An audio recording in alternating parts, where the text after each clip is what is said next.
24x7 பிரதமர் மோடியை பாதுகாக்கும் இரும்பு படை. கையில் துப்பாக்கி, அதிநவீன கண்ணாடி கிளாஸ், புல்லட் ப்ரூஃப் உடை, கோட் ஷூட் போட்டு கெத்தாக வலம் வரும் இந்த கமாண்டோக்கள் யார்? ஒரு நாளைக்கு 1.34 கோடி, ஒரு மணி நேரத்திற்கு 5.58 லட்சம், ஒரு நிமிடத்திற்கு 9303 ரூபாயும் செலவிடப்படுகிறது. பிரதமர் மோடியை பாதுகாக்க இந்த படைக்கு மட்டும் 489 கோடி நிதி ஒதுக்கீடு. எஸ்பிஜி படை பற்றி உங்களுக்கு தெரியுமா?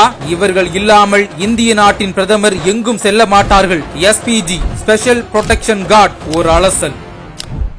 முன்னாள் பிரதமர் இந்திரா காந்தியின் படுகொலைக்கு பிறகு 1988ஆம் ஆண்டு இந்த எஸ்பிஜி உருவாக்கப்பட்டது. இந்த எஸ்பிஜி படை டெல்லியை தலைமையிடமாக கொண்டு செயல்பட்டு வருகிறது. உள்துறை அமைச்சகத்தின் கீழ் வரும் எஸ்பிஜி படையில் உள்ள வீரர்கள் அனைவருமே அதிநவீன சிறப்பு பயிற்சி பெற்றவர்கள் ஆவர். இந்திய பிரதமரை உள்நாட்டிலும் வெளிநாட்டிலும் பாதுகாப்பதே எஸ்பிஜி அமைப்பின் பிரதான பணியாகும். இந்த எஸ்பிஜி படையில் சுமார் 3000 பேர் வரை இருக்கலாம் என சொல்லப்படுகிறது. இவர்கள் பயன்படுத்தும் உடையிலிருந்து கண்ணாடி கார் வரை எல்லாமே அதிநவீன பாதுகாப்போடு தயாரிக்கப்பட்டவை. புல்லட் ப்ரூஃப் கொண்ட உடை, காதில் தகவலை பரிமாறிக்கொள்ளும் டெக்னாலஜி, கையில் அதிநவீன துப்பாக்கி என்று தூசு கூட நெருங்க முடியாத அளவுக்கு எஸ்பிஜி படையின் பாதுகாப்பு பலமாக இருக்கும். இந்த எஸ்பிஜி படை வீரர்கள் போட்டிருக்கும் கண்ணாடி கூட ஸ்டைலுக்கு போடுவது கிடையாது. கூர்மையாக கண்காணிக்கும் திறன் கொண்ட கிளாஸ் அது. இப்படி எஸ்பிஜி படை 24x7 பிரதமரை பாதுகாக்கும் வேலையை செய்வார்கள். அப்படி இவர்கள் செய்யும் வேலைக்கு எவ்வளவு பணம் செலவாகிறது தெரியுமா? 2025-2026ஆம் ஆண்டு மத்திய பட்ஜெட்டை நிர்மலா சீதாராமன் நாடாளுமன்றத்தில் தாக்கல் செய்திருந்தார். அதில்